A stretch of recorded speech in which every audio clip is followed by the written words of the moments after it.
Normally, I would never bash on a game for the sole reason that it exists, but this game is an exception. On the December of 1991, SoftwareWorks began development on a competition card under the name of Treasure Master, sponsored by the MTV network. The idea of it was that upon its release, people would buy the game and practice beating it for the next 4 months. By April 11th, 1992, at high noon, MTV would announce a code that would enable the good ending to the game. This ending would provide another code as well as a phone number for you to redeem that code. The first 2 people to redeem the code would be able to choose a prize of either $10,000, a concert, a sports event, or an audio room, whatever that is. The next 250 people to redeem the code would be given a Super Nintendo Entertainment System, presumably to play better games than this, and the 36,000 people following would be given a fancy piece of paper telling them that they beat the game. Thing is, to this day, it is unknown if anyone ever redeemed this code. The reason for this is that, other than the fact that this game is broken, players only had 12 hours to redeem this code. 12! For a game that didn't sell well to begin with, that's kind of a short amount of time. To put this into perspective, Nintendo World Championships gave you a year to practice and a few weeks to execute. Color Dreams gave you enough time for them to abandon their company name. In other words, you need more time than that. So considering how intentionally inexpensive it was to begin with, you can imagine how well it's held up. Either way, competition or not, I'm here to see if this game is worth playing. And in case you haven't caught on by now, it's not worth playing at all. From the very second this game boots up, there are already morsels of things that annoy me. Like, you see this? This is the intro card. This is also the intro card. Neither of which are skippable. It sounds like a huge nitpick, but with these 27 seconds, legit, 27 seconds of irrelevant info pop up every time you turn on the game, it gets really, really annoying. And then the title screen pops up, which is no doubt the best part about this game.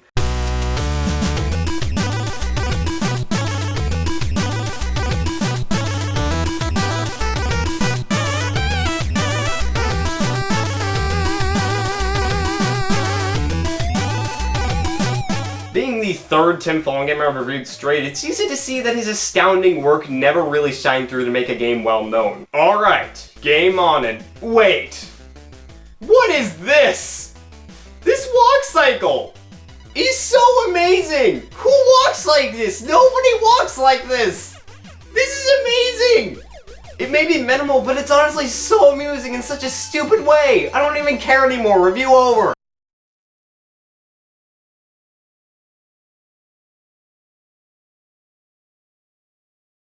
So what you have to do, in a nutshell, is go to the center of the level and climb these bits of green rope, I guess, off-screen as indicated by this platform that you could otherwise not get to, and nothing else. Yeah, the dimension of this game is extremely cryptic. I mean, I never really had a problem with strategy guides in terms of actually beating NES games, but in my opinion, platformers should not have this, and trust me, this is only a small hint of what's to come in terms of being cryptic. And speaking of these ropes, these ropes, the hit detection on them is so bad! They may as well not even be there. And to accompany your inevitable failure on grabbing onto it is a pellet-firing caterpillar to grant you your untimely death. And this isn't the only caterpillar present. No, that'd be too good for this game. There's a ton of them right in a row. These guys even juke you out. As far as AI is concerned, these guys are ahead of their time.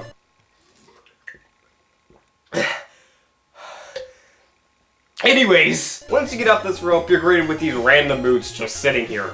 Equipping these is pretty much your only form of attacking until level 2. Then again, level 2's weapon actually has range.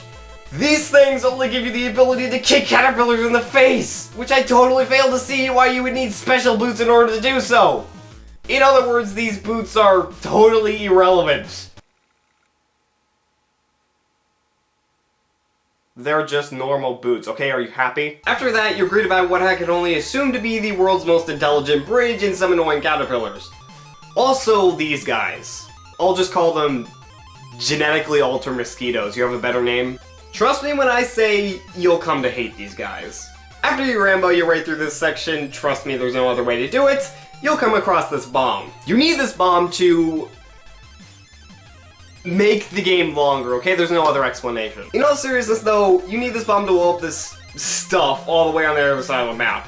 Be warned though, this bomb has a limited fuse, so if you're to say, I don't know, not get hit in this next section, well, joke's on you because you're not gonna have enough time. Unless you know how to break the game, and trust me, it's not hard. When at the station where you found the bomb in the first place, equip the bomb that you got and then hold down and then A to instantly blow up the bomb you just had. Because this game will immediately give you another, it temporarily glitches. This gives you infinite time to get the bomb from one side of the level to the other.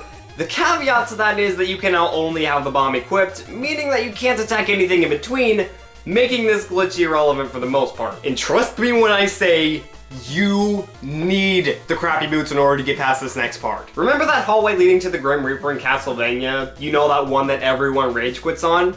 Yeah, this is like that part, only if you did not have the holy water. You do not win this next part. I think I've only gotten past this part like once in my life without getting hit, and considering that you only have 4 hit points at the most, with literally no way of getting it back, it's practically impossible not to die in this next part. Also, keep in mind, you're on a time limit. So after you blow up this stuff, you gain access to this small pool containing a remote. Now what do you need this for, you may ask yourself? Well, to pull this submarine out of the water with a giant magnet that I guess is on some sort of invisible conveyor belt to drop it into shark-infested waters. What else would you need it for? These sharks, they suck, by the way. One-hit kills, faulty hit detection, the fact that they come in enormous bulk. You know, the usual. It's not even sort of fair. They're equally as fast as you and take multiple hits to kill. Not to mention the fact that they probably have the distinction of being the most lazily coded thing in the entire first level of this game. That's saying a lot. Going to the left and using the infinite bomb glitch gives you an optional item. A harpoon gun? There's nothing else that could be. That's a harpoon gun. Anyways, this harpoon gun will get you to a bonus game later on, but are you really gonna risk your meaningless life to get it? The mere thought that this item is actually underwater should probably tip you off at this point. After you escape the clutches of these abominations, go through this small hole. Going on to the next room reveals this platforming section that has, unfortunately, got the same problems that plague games like Kid Cool. Now what do I mean by this, you ask yourself? Well, in several bits of this platforming section here, the screen constantly jolts up and down just like it does in Kid Cool, provided it's not as broken as it is in that game, but still, it's pretty gosh darn broken. At the top of these is a bomb. You can use the glitcher because the only enemies between you and the stuff are the unkillable sharks. You see a trend here? Blowing up the stuff grants you access to a small area that contains these scissors. Now, what do I need these for, you may ask yourself? Well, take a wild guess. I dare you. You need these scissors to cut this rope one screen up that directly crushes this thing that was guarding an oxygen supply, which you need in order to survive when traversing this underwater section by rapidly pressing B. At the very end of this labyrinth is a hard hat, which you need after this near impossible platforming bit, as you will otherwise be instantly killed by these spikes protruding from the ceiling. What else would you need it for? And then, you have got to be kidding me. Ropes that entail them actually having good hitboxes? Why? This isn't just my copy of the game either. In AGDQ 2014, runner Mecha Richard legitimately lost 6 minutes of his run due to this one part. 6 minutes! So after that, your harpoon gun finally comes in handy. By shooting a pointed arrow tied to a rope off... Holy crap, it is a harpoon gun. Huh.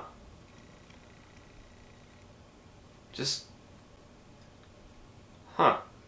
This leads to a bonus game that entails you collecting pennies within a certain time limit to obtain an extra life. Why not? Okay, this game has broken me. Getting back on track, you're greeted with... What even? This game is a test of your sanity. Who thought putting that thing in this game was a good idea? I demand to know! Who thought of this? So after that happened, you're greeted with a one-up that's not even worth trying to go after and a long series of enemies, and I mean a long one.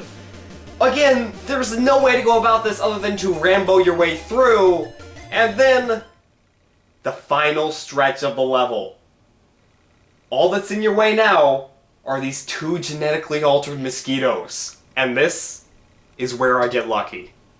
After all I've been through, I got through with literally 1 hit point left. I'm off to space! I nonchalantly make my way over to this rocket and blast off into space. In space! I couldn't even begin to try to express how astonished I was when I first got past that cryptic, broken, disturbing mess that was level 1. And I was greeted with one of the greatest songs in NES history.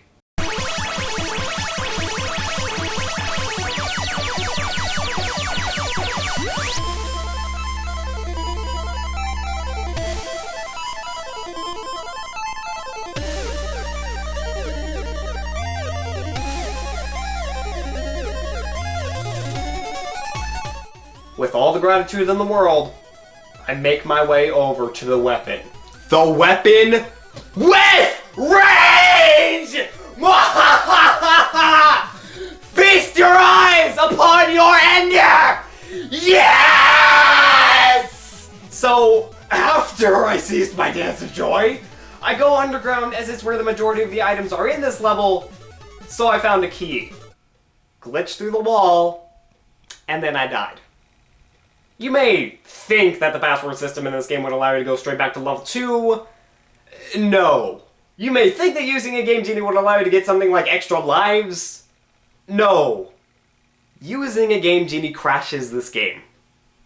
If I wanted to get back to level 2, I would have to play through the entire first level again. This is where I give up. Treasure Master is not just a bad game.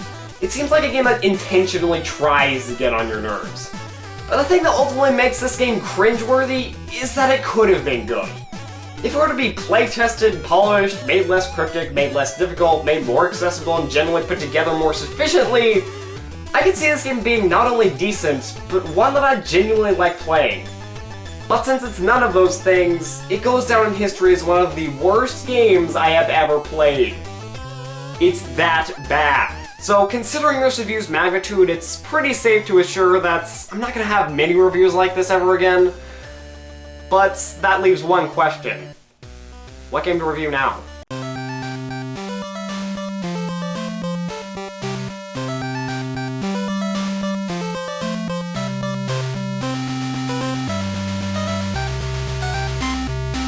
This game.